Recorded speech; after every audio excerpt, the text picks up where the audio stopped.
Okay, so here's the TV3 news story tonight looking at the issue of race. Well, not really an issue of race, but it starts with a protester confronting Winston Peters, a Māori protester, basically saying, what do you mean we're not Indigenous? And then goes into the overall conversation that this is taking within the political cycle at the moment. Tēnā tātou katoa, good evening. Winston Peters' election rally has been stormed by a protester in Gisborne who called his supporters racist and accused him of bad-mouthing Māori. Race was a key element in last night's News Hub Leaders debate, and as Lloyd Burr reports, a key target in a race relations speech by Chris Hipkins today. A challenge to New Zealand First on who came to New Zealand first. This local Māori woman confronting him over his claim Māori are not Indigenous to New Zealand. His mind is eventually coming to his aid. The protester eventually leaving, although not before having abuse hurled at her. Race relations is a key element of this election and a key element of the Peters playbook, which his party's following. This is his rangitata candidate, Robert Ballantyne, speaking about Māori at a meeting in Timaru. I tell you, we'll pause this because I've actually got the full transcript of it, and we'll show that and that. I think the Spider Hoof put it out today. Let's just have a look because there's a little bit more information here as to what it was. Have a listen. New Zealand First will formally withdraw New Zealand from the UN Declaration of the Rights of Indigenous People. I mean, if we could just stop there, couldn't we? You could really. You could just not bad pull the enough. plug right now. Yeah, but we'll keep going though. We will not be dictated to by global organisations like the World Health Organization, World Economic Forum, or the UN. And then we're going to get into our cookers conversation a bit later on. And all government departments will revert to English names. It does almost feel like we're watching a parody. Like, let's put out the most racist, far-right, alt-right vibe we can and do a Bill and Ben little joke version of it. It's such a sort of paradoxical kind of look at what that would be, but it's for real. I love this because this is Rob Ballantyne, and when asked to explain himself today, he kept saying that his comments had been taken out of context. And as far as I can gather, the only context that they'd been taken out of is it was at a Rotary meeting in Timaru. I mean, what did you expect? Like, play to your crowd, buddy. I mean, this guy knows his room. Yep, and listen, if it's taken out of context, I think, did I just see Spiders in the chat? We're playing the full kind of minute 20 that he said, so you've got the context as well. Our party believes in one person, one vote of equal value, regardless of race, gender or religion, under one crown, one government, as the treaty clearly states. Cry if you want to, we don't care, you've pushed it too far. And we're the party with the cultural mandate and the courage to cut out your disease and bury you permanently. Ladies and gentlemen, if you agree with this, then... So you got the context now for that quote that he made last. It doesn't help. Sorry, I don't mean to tell you your communications guys, New Zealand First. It doesn't make it better. The context isn't actually putting a Band-Aid on this. Yeah. Please help us take back our country and party vote New Zealand First. Right, so let's go back to the story. We'll probably get a little bit of that as well. Oh, where have we gone? There it is. So we'll get a little bit more of that because he'll just repeat that line that was said last night.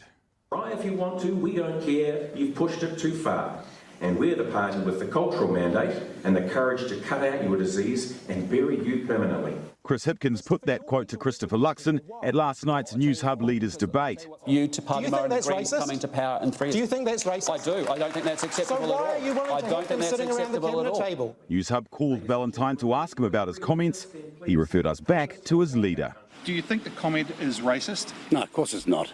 The people who are saying that, it is racist. They are the ones who are racist. Oh, did you know, Jeremy, that in politics you're allowed to use nah or I'm rubber and you are glue, what you say bounces off me and sticks to you? I didn't know you could use that in politics in 2023, but apparently you can. No double backsies, no taxis, double backs, nothing, you can't do it. Hate to see him on the first of a month, Winston not just defending, but doubling down. Hipkins scaling up, using a speech in Kawakawa to blast race baiting. We've seen leaders who see anti-Māori positions as vote winners. They reach out to New Zealanders through one-liners like one system for all, putting the narrative that Māori somehow are getting things that other New Zealanders aren't. Can I just ask as well, sorry, this is a little tangent, but if Māori are so more overprivileged than the rest of us and have so many more benefits and rights than the rest of us, why the fuck are they at the bottom of all the stats when it comes to whether it's health or economy or any of those things? Why are they on the bottom of the heap if they've got all these fucking leg ups? You know, like, I know that we can say it more bluntly that maybe a news organisation can. We're news, aren't we? Number one news commentary in the country. Anyway, but why? I mean, hello? Or to put it another way, if they're doing so well, according to the right wing, why does most of the right automatically assume they're in a gang? Mark Mitchell. Yes, very good. Well done. To dig at Luxon, who wants to abolish the Māori Health Authority and repeal Three Waters. You're accusing Luxon of race baiting, essentially, right? Well, Chippy dropped the ball here a little bit. The answer is yes. Chippy, the answer is yes, not dancing around. I'm certainly accusing the collective National Act, New Zealand First potential coalition of doing that. So is Luxon race baiting? Well, he's certainly not calling it out. I disagree completely. I mean, Chris Hipkins is a desperate guy in a desperate situation. He's turned the debate into a very negative one and a personal one. Are you and your party race baiting? Of course we're not, and that's the kind of stuff that racists do. That racist vitriol has been particularly prevalent here in Northland. Labour's Willow Jean Prime targeted with some pretty feral behaviour. Whenever I said a te reo Māori word, like puku, for full tummies, lunches in schools, I was shouted at. When I said Aotearoa, the crowd responded, "It's New Zealand." An experience she's had at a number of candidate meetings. That is racism coming from the audience. Waitangi National Trust Chair Peter Tipene drawing parallels to Trumpism. I think we're heading in the direction of what I hear is happening in the United States. Labour pitching itself as the party to stop it taking root. That can be echoed, actually, though, Jeremy. We showed some commentary from one of Bomber's debates, and he did the one in Whangarei.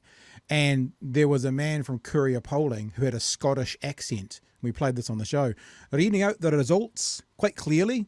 And can't we have a bloody New Zealander to read the results? So I guess at least they're like equal opportunity racists up there. It's not just Māori. It's basically anyone that's not them. Yeah, I'd accuse them of xenophobia, but then they'd have to go look it up, work out how to spell it. But no, it is there. And, well, I mean, the unfortunate thing is it is a vote getter. I mean, not a huge amount, thankfully, but it is a vote getter. And it's something, this is the idea of Winston Peters race baiting. I mean, this is not new. I mean, Come on, he's been doing this for the last, I think I've been voting for coming up on 30 years. And he's been doing it that whole time. So the idea of, the fact that he can turn it around and try and throw it back at somebody even he must laugh on the inside, surely. Just go Winston Peters and race baiting. But it is unfortunate and interesting that this, the comments that sparked this happened in Timaru. I was actually down there recently. I had a show in Timaru one night and a show in Fairlie the next night. And that drive between Timaru and Fairlie, I must have passed, it's only about an hour's drive, if that, 6, 7 ACT posters standing in fields. ACT are campaigning hard down there because, and I'm not saying it's just a racism thing. You do have a real heartland of the, lack of trust in government, the Jacinda crowd, you've got a little hotbed in there, and those parties that are going there, they are reaching out for the votes because there are some votes in it, not enough to form a government, but enough to possibly get you over that 5%. Yep, no, and for sure, and it's really nice having a new voice on as well because we've been hearing that from everyone, and people in the chat will say straight away, driving between like Motueka and Nelson or Picton and and Christchurch, all they're seeing is ACT billboards everywhere. My sister and her family are visiting from Melbourne at the moment, and they've just done a road trip around the North Island. Had a fantastic time, but my niece and nephew, who are 11 and 13 respectively, both wanted to ask me, what is this Three Waters thing?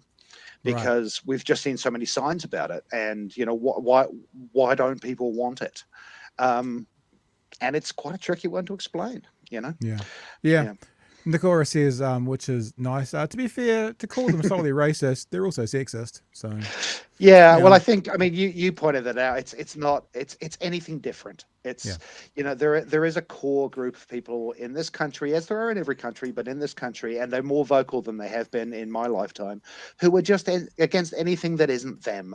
You know, whether it be gender, whether it be race, whether it be a Scottish accent. You know, it's just I want everyone to look, sound, and be exactly like me, or I want them to look, sound, and be exactly as I think they should.